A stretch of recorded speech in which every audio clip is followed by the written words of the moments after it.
السلام عليكم ورحمة الله وبركاته. മഹാനായ അബൂ നഈം റളിയല്ലാഹു അൻഹു തൻ്റെ ഹില്യത്തിൽ ഉദ്ധരിച്ച ഒരു സംഭവമാണ് ഇന്ന് നമുക്ക് പറയാനുള്ളത്. ഒന്നാം ഖലീഫയായ അബൂബക്കർ സിദ്ദീഖ് റളിയല്ലാഹു അൻഹു വഫാത്തിനോട് അടുത്ത നേരത്ത് ഉമർ ഇബ്നുൽ ഖത്താബ് റളിയല്ലാഹു അൻഹുവിനോട് ചില ഉപദേശങ്ങൾ നടത്തിയത് ചരിത്രത്തിൽ നമുക്ക് കാണാം. ഉമർ റളിയല്ലാഹു അൻഹുവിനെ തൻ്റെ അരികിലേക്ക് വിളിച്ചു വരുത്തിയിട്ട് മഹാനായ അബൂബക്കർ സിദ്ദീഖ് റളിയല്ലാഹു അൻഹു പറയുന്നു, ഇന്നി മൂസീക ബിവസിയ്യ, ഞാൻ ചില കാര്യങ്ങൾ നിങ്ങളോട് വസിയത്ത് ചെയ്യാൻ പോവുകയാണ്. ഒന്നാം ഖലീഫയാണ് അബൂബക്കർ സിദ്ദീഖ് റളിയല്ലാഹു അൻഹു. അത് അള്ളാഹുവിൻ്റെ റസൂല് നിയോഗിച്ചതാണ്. അതുകൊണ്ട് രണ്ടാമത്തെ ഒരു ഖലീഫയാകാൻ അർഹതയുള്ളയാൾ എന്ന നിലയിൽ ഉമർ ഇബ്നുൽ ഖത്താബ് റളിയല്ലാഹു അൻഹുവിനെ വിളിച്ചുകൊണ്ട് ചില കാര്യങ്ങൾ നേരത്തെ തന്നെ ഉപദേശിക്കുന്നു. അപ്പോൾ നിലവിലുള്ള ആളുകൾ വരാൻ പോകുന്ന നേതൃത്വത്തോട് ചില കാര്യങ്ങളൊക്കെ ഉപദേശിക്കുന്നത് നല്ലതാണ് എന്നാണ് ഇതിൽ നിന്ന് നമുക്ക് ഉൾക്കൊള്ളാനുള്ള ഒന്നാമത്തെ പാഠം.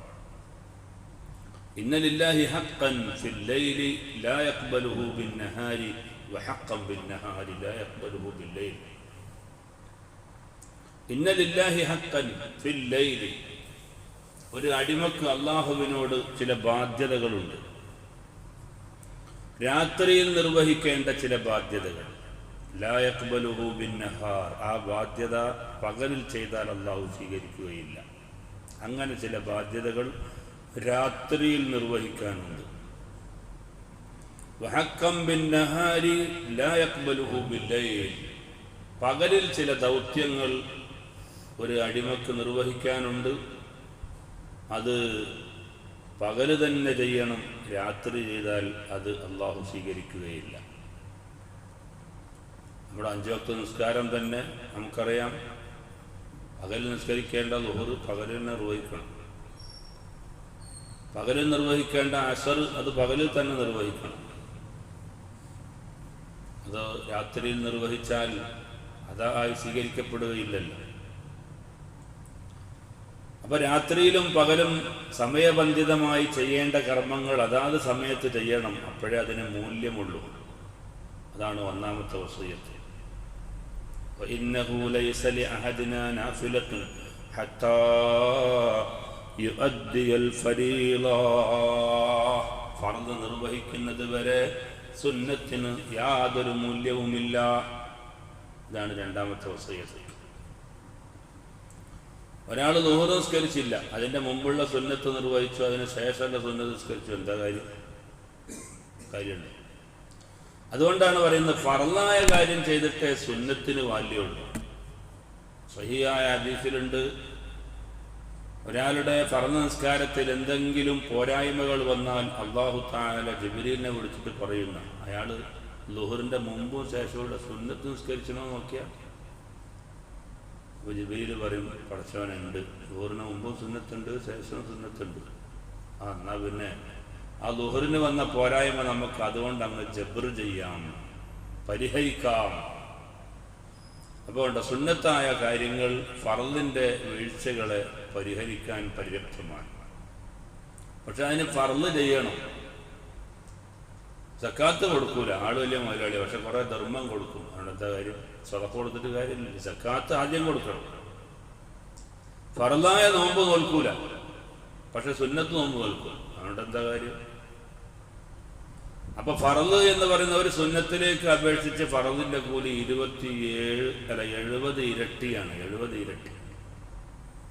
അഥവാ ഒരു സുന്നത്തായ ഒരു കാര്യം, ഇപ്പൊ നമ്മുടെ 2 റക്അത്ത് സുന്നത്ത് നിസ്കാരം 70 വട്ടം നിർവഹിച്ചാൽ കിട്ടുന്ന കൂലിയാണ് സുബഹി നിസ്കാരം ഒറ്റക്ക് ഒരാൾ 2 റക്അത്ത് നിസ്കരിക്കുന്നത്. ഒരു ഉദാഹരണം പറയാം, നമുക്ക് തിരിയുന്ന ഭാഷയിൽ.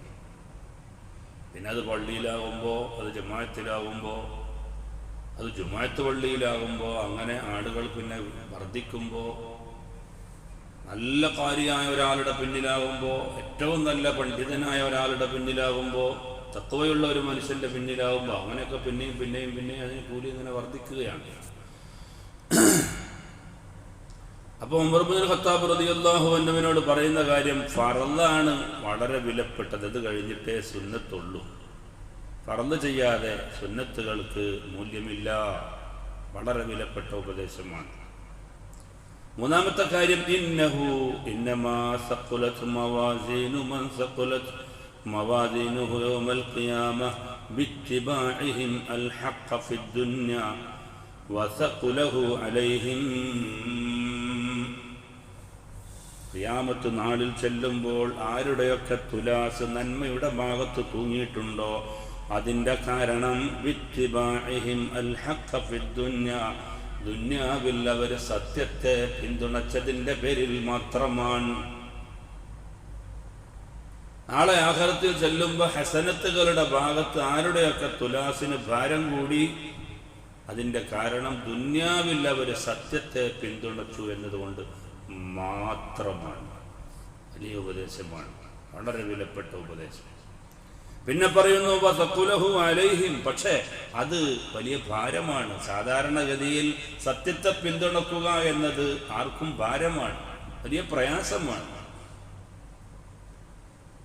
ആ പ്രയാസകരമായ കാര്യത്തെ അവൻ ദുന്യാവിൽ പിന്തുണച്ചപ്പോൾ ഒരുപാട് പരീക്ഷണങ്ങളും പ്രയാസങ്ങളും സഹിക്കേണ്ടി വരും. പക്ഷേ ആ ഒരൊറ്റ കാരണമാണ് നാളെ ആഖിറത്തിൽ അവൻ്റെ തുലാസിന് നന്മയുടെ ഭാഗത്ത് ഭാരം തൂങ്ങാനുള്ള കാരണം എന്ന് ഉമറേ നീ മനസ്സിലാക്കണമെന്ന് ഒന്നാമത്തെ ഖലീഫ അബൂബക്കർ സിദ്ദീഖ് റളിയല്ലാഹു അൻഹു ഉപദേശിക്കുകയാണ്. وحق لميزان لا يضع فيه إلا الحق أن يثقلا, സത്യമല്ലാതെ വെച്ചിട്ടില്ലാത്ത നന്മയുടെ തുലാസിൽ നന്മ വയ്ക്കുമ്പോഴല്ലയോ അതിന് ഭാരം തൂങ്ങാൻ യോഗ്യതയുള്ളത്. അബൂബക്കർ സിദ്ദീഖ് റളിയല്ലാഹു അൻഹു പറയാം, ആഖിറത്തിൽ തൂക്കുന്ന മീസാൻ എന്ന് പറയുന്ന തുലാസിൽ നന്മയുടെ ഭാഗത്ത് നന്മ മാത്രമേ വെച്ചിട്ടുള്ളൂ. അതുകൊണ്ട് ആ നന്മയുടെ ഭാഗം ഒന്ന് മുൻതൂക്കം തൂങ്ങണമെങ്കിൽ നന്മയുള്ളത് തന്നെ അതിൽ വരണം, അപ്പോഴാണ് അതിന് ഘനം തൂങ്ങുക. മഹാനവരുകൾ പറയുന്നു. പിന്നെയോ വഖഫത്ത് മവാസീനു മൻ ഖഫത്ത് മവാസീനുഹു യൗമൽ ഖിയാമത്തി ബിത്തിബാഇഹിം അൽ ബാതിൽ, ആരുടെയൊക്കെയോ തിന്മയുടെ ഭാഗത്ത് ഭാരം തൂങ്ങിയിട്ടുണ്ട്, നന്മയുടെ ഭാഗത്ത് ഭാരം കുറഞ്ഞു പോയിട്ടുണ്ട്, അതിൻ്റെ കാരണം ബിത്തിബാഇഹിം അൽ ബാതിൽ, അത് ബാത്തിലിനെ അസത്യത്തെ പിന്തുണച്ചതിൻ്റെ പേരിലാണ്. നന്മയുടെ ഭാഗത്ത് ഭാരം കുറഞ്ഞുപോയി, തിന്മയുടെ ഭാഗത്ത് ഭാരം കൂടി, അതിൻ്റെ കാരണം അസത്യത്തെ പിന്തുണച്ചതിൻ്റെ പേരിലായി. എന്നാൽ വഖിഫത്തുഹു അലൈഹിം, അത് അവരെ സംബന്ധിച്ചിടത്തോളം നിഷ്പ്രയാസമായിരിക്കും. അസത്യത്തെ പിന്തുണക്കുക എന്നത് നിഷ്പ്രയാസമാണ്. കാരണം അതിന് ജനങ്ങളുടെ പിന്തുണ കൂടുതലുണ്ടാവും. അസത്യത്തെ പിന്തുണക്കാൻ കൂടുതൽ ആളുകളുണ്ടാവും. അപ്പോൾ അതിലങ്ങ് ചേർന്ന് കൊടുത്താൽ മതിയല്ലോ, ഒഴുകുന്ന വെള്ളത്തിലങ്ങ് നിന്നു കൊടുത്ത പോലെ.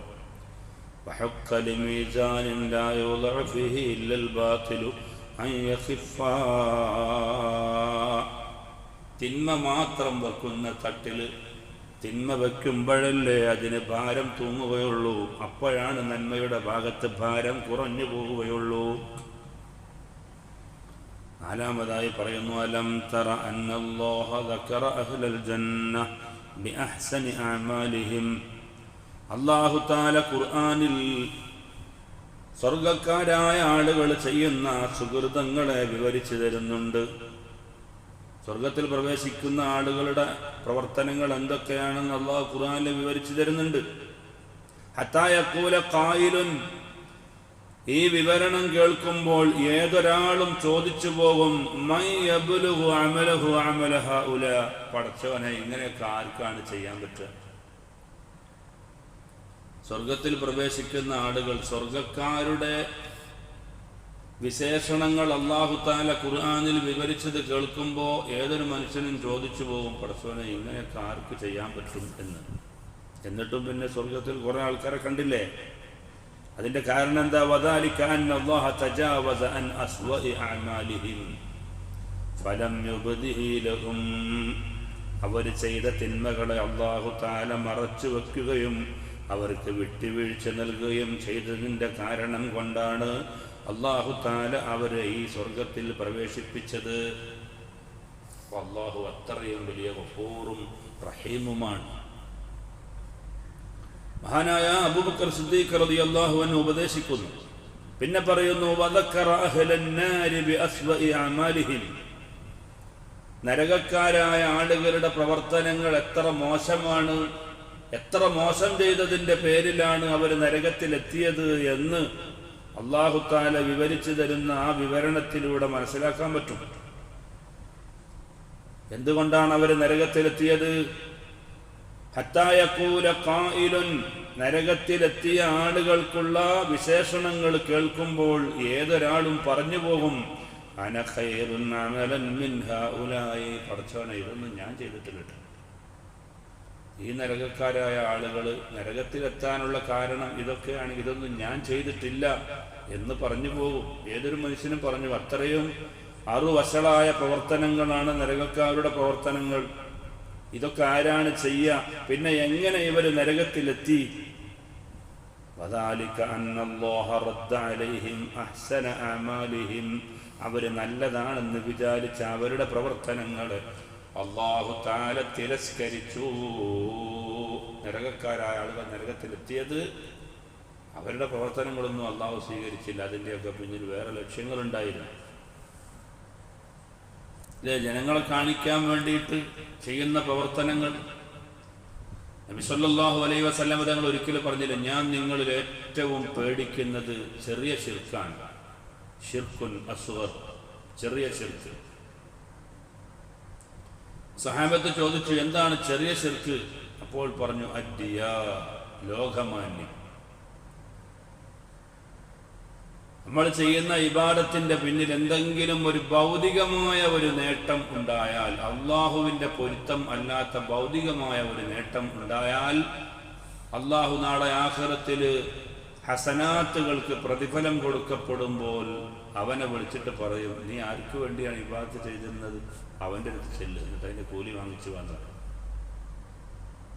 അള്ളാഹു നമ്മുടെ പ്രവർത്തനങ്ങളൊക്കെ സ്വീകരിക്കുമാറാവട്ടെ. അപ്പോ നല്ലതാണ് ഞാൻ ചെയ്യുന്നത് എന്ന് വിചാരിച്ചിട്ട് കുറെ പ്രവർത്തനങ്ങൾ നടത്തിയ ആളുകൾ ഉണ്ടായിരുന്നു. അവർ നോക്കുമ്പോൾ ഇന്ന് നരകത്തിലെത്തി. അതിന്റെ കാരണം എന്താണ്? സിദ്ദീഖുൽ അക്ബർ റളിയല്ലാഹു അൻഹു പറയുന്നു, റദ്ദ അലൈഹിം അഹ്സന അഅമാലിഹിം, അവരുടെ പ്രവർത്തനങ്ങളെ അല്ലാഹു തആല സ്വീകരിച്ചില്ല, അവരിലേക്ക് തന്നെ മടക്കി വിട്ടു. അതാണ് അതിന്റെ കാരണം. പിന്നെ മഹാനവരുകൾ പറയുന്നു, അലം തറ അന്നല്ലാഹ അൻസല ആയത ശിദ്ദത്തിൻ, അൻസല ആയത ശിദ്ദത്തി ഇൻദ ആയത്തി റഖായി വആയത റഖായി ഇൻദ ആയത്തി ശിദ്ദ. നല്ല ഗൗരവമുള്ള ചില പരാമർശങ്ങൾ ചില ആയത്തുകളിലുണ്ട്. അതിന്റെ തൊട്ടടുത്ത ആയത്തോ വളരെ ലോലമായ ഒരുപാട് അള്ളാഹുവിന്റെ റഹ്മത്തിനെയും റഹ്ഫത്തിനെയും ഒക്കെ ബോധ്യപ്പെടുത്തുന്ന ആയത്തുകളാണ്. ചില ആയത്തുകളിൽ അല്ലാഹു തആല ആദ്യ റഹ്മത്ത് പരാമർശിക്കും, അത് വളരെ ലോനമാണ്. തൊട്ടടുത്ത് തന്നെ അല്ലാഹു തആല ശദീദുൽ ഇഖാബ്, അല്ലാഹു നല്ലോണം ശിക്ഷിക്കുന്ന ആളാണ് എന്ന് പറഞ്ഞുകൊണ്ടുള്ള ആയത്തുകളും നിനക്ക് കാണാം. അപ്പൊ എന്താണ് ഇതിന്റെ ഉദ്ദേശം? ലിയകൂന റാഗിബൻ റാഹിബ, ഒരു മനുഷ്യന് ഒരു പ്രതീക്ഷ കൊടുക്കണം വിശ്വാസിക്ക്. ആ വിശ്വാസി അപ്പോൾ തന്നെ പേടിയുള്ളവനുമാകണം. നബി സല്ലല്ലാഹു അലൈഹി വസല്ലം തങ്ങൾ പറഞ്ഞ, മുഅ്മിനായ മനുഷ്യൻ പറ്റേ പേടിച്ച് വലിയ ഹലാക്കിലേക്ക് പോകാൻ പാടില്ല. അള്ളാഹുവിനെ കുറിച്ച് അവൻ എന്ത് ചെയ്താലും അള്ളാഹു ഗഫൂർ അല്ലേ, റഹീം അല്ലേ, എൻ്റെ പടച്ചവനല്ലേ, അവൻ പുറത്തു തരും, അത്ര പറ്റേ ലാഘവത്തോടെയും കാണാൻ പാടില്ല. അതിൻ്റെ രണ്ടിൻ്റെയും ഇടയിൽ അവൻ ഇങ്ങനെ ജീവിക്കണം. പടച്ചവനെ എൻ്റെ അമലുകളൊക്കെ സ്വീകരിക്കണേ റബ്ബേ എന്ന ഒരു പേടി. അള്ളാഹു സ്വീകരിക്കാതിരിക്കൂല, അവൻ ഗഫൂർ റഹീമും അല്ലേ എന്ന ഒരു പ്രതീക്ഷ. ഇത് രണ്ടിൻ്റെയും ഇടയിലാണ് ഒരു മുഅ്മിനായ മനുഷ്യൻ ജീവിക്കേണ്ടത്. അതിനാണ് അല്ലാഹു തആല ചിലപ്പോഴൊക്കെ നല്ല ഭാരമുള്ള താക്കീദിന്റെ സ്വരത്തിൽ ചില ആയത്തുകൾ അവതരിപ്പിച്ചത്. അതേ ആയത്തുകളുടെ തൊട്ടടുത്ത് തന്നെ കാരുണ്യത്തിന്റെ സ്പർശമുള്ള ആയത്തുകൾ അള്ളാഹു അവതരിപ്പിച്ചത് ഇതിനു വേണ്ടിയാണ്. അടിമ എപ്പോഴും പ്രതീക്ഷയുള്ളവനും എന്നാൽ അതോടൊപ്പം പേടിയുള്ളവനുമാകണം. എന്തിനു വേണ്ടി? അല്ലാതിരുന്നാൽ പേടി മാത്രമായാൽ അവൻ നാശത്തിലേക്ക് അവന്റെ ശരീരത്തെ കൊണ്ടെത്തിക്കും. ولا يتمنى على الله أمنية يتمنى فيها على الله غير الحق. അന്യായമായത് ഒരു പ്രതീക്ഷ അവന് കൊടുക്കാതിരുന്നാൽ, അമിതമായ പ്രതീക്ഷ അടിമയ്ക്ക് കൊടുത്താൽ അന്യായമായ പലതും അള്ളാഹുവിൽ നിന്ന് അവൻ കൊതിക്കും. അള്ളാഹു അത് പുറത്തു തരും, ഞാൻ എന്ത് ചെയ്താലും അള്ളാഹു എനിക്ക് വിട്ടുവീഴ്ച നൽകും, അങ്ങനെ മാത്രം അവൻ ചിന്തിക്കരുത്. എന്നാൽ അവൻ പേടിച്ച് അവസാനം അവന്റെ ശരീരത്തെ തന്നെ അവൻ നാശത്തിലേക്ക് ഇടുന്നൊരവസ്ഥ അതും ഉണ്ടാകരുത് എന്ന് കരുതിയാണ് അല്ലാഹു തആല ഈ രണ്ട് ആയത്തുകളെയും ഒരുപോലെ ഈക്വലായി മെയിൻറ്റെയിൻ ചെയ്തു പോയത് എന്ന് മഹാനായ അബൂബക്കർ സിദ്ദീഖ് റളിയല്ലാഹു അൻഹു ഉമറുൽ ഫാറൂഖ് റളിയല്ലാഹു അൻഹുവിനോട് ഉപദേശിക്കുകയാണ്. സൂറത്ത് അഹ്ഖാഫിന്റെ തഫ്സീറിൽ ഒട്ടുമിക്ക മുഫസ്സിറുകളും ഈ വിശദീകരണം രേഖപ്പെടുത്തിയിട്ടുണ്ട്. അബൂ നുഐം റളിയല്ലാഹു അൻഹു അബൂബക്കർ സിദ്ദീഖ് റളിയല്ലാഹു അൻഹുവിനെ പരിചയപ്പെടുത്തിയപ്പോൾ തൻ്റെ ഹില്യത്തിൽ 4-ാം വാല്യം 271-ാമത്തെ പേജിൽ ഈ സംഭവം വിവരിക്കുകയാണ്. അല്ലാഹു തആല അവൻ്റെ നിയമങ്ങളും നിർദ്ദേശങ്ങളും പൂർണ്ണമായി ഉൾക്കൊണ്ടുകൊണ്ട് ജീവിക്കാൻ അല്ലാഹു നമുക്ക് തൗഫീഖ് നൽകുമാറാവട്ടെ. നമ്മുടെ മുൻഗാമികളായ മഹാന്മാരുടെ വഴിത്താര ധന്യമാക്കി ജീവിക്കാൻ അല്ലാഹു നമുക്കെല്ലാവർക്കും ഭാഗ്യം നൽകുമാറാവട്ടെ. എല്ലാ നന്മയും നമ്മുടെ വിജയം മുൻഗാമികളായ ആളുകളുടെ നന്മയെ പിൻപറ്റുന്നതിലൂടെയാണ്. മുൻഗാമികളുടെ കാൽപാദം കണ്ട് സത്യസന്ധമായ വഴികളെ പിന്തുടർന്ന് ജീവിക്കാൻ അല്ലാഹുവേ ഞങ്ങൾക്ക് നീ തൗഫീഖ് നൽകണേ റഹ്മാനെ. ഞങ്ങളുടെ കർമ്മങ്ങളെ നീ സ്വീകരിക്കണേ റഹ്മാനെ. ഞങ്ങളുടെ അമലുകളിൽ വന്നുപോകുന്ന പോരായ്മകളെല്ലാം ഞങ്ങൾക്ക് നീ പരിഹരിച്ചു തരണേ റഹ്മാനെ. നേരായ വഴിയിലേക്ക് മാത്രം ഞങ്ങളെ എപ്പോഴും നീ ക്ഷണിക്കണേ റഹ്മാനെ. തിന്മയോട് ഞങ്ങൾക്ക് വലിയ വെറുപ്പ് നൽകണേ റഹ്മാനെ. ഇബ്ലീസിന്റെ ഐനിന്റെ ശർറിൽ നിന്ന് ഞങ്ങളെ നീ കാത്തുരക്ഷിക്കണേ റഹ്മാനെ. അല്ലാഹുവേ, ഞങ്ങളുടെ മാതാപിതാക്കൾ, ഉസ്താദുമാർ, ഭാര്യ, സന്താനങ്ങൾ ദുആ കൊണ്ട് വസിയത്ത് ചെയ്ത, ഞങ്ങളെ സ്നേഹിച്ച, സഹായിച്ച, ഭക്ഷണം നൽകിയ, വെള്ളം നൽകിയ, ഞങ്ങളുമായി ബന്ധപ്പെട്ട് ലോകത്തിൻ്റെ വിവിധ ഭാഗങ്ങളിലുള്ള ഞങ്ങളോട് ദുആ കൊണ്ട് വസിയത്ത് ചെയ്ത എല്ലാ മുഅ്മിനീങ്ങളെയും നിന്റെ ജന്നാത്തുൽ നഈമിൽ ഒരുമിച്ച് കൂട്ടി അനുഗ്രഹിക്കണേ അല്ലാഹ്. ആമീൻ ബിറഹ്മതിക യാ അർഹമർ റഹീമീൻ. സല്ലല്ലാഹു അലാ മുഹമ്മദ് സല്ലല്ലാഹു അലൈഹി വസല്ലം. സല്ലല്ലാഹു അലാ മുഹമ്മദ് സല്ലല്ലാഹു അലൈഹി വസല്ലം. اللهم صل على محمد يا رب صل عليه وسلم.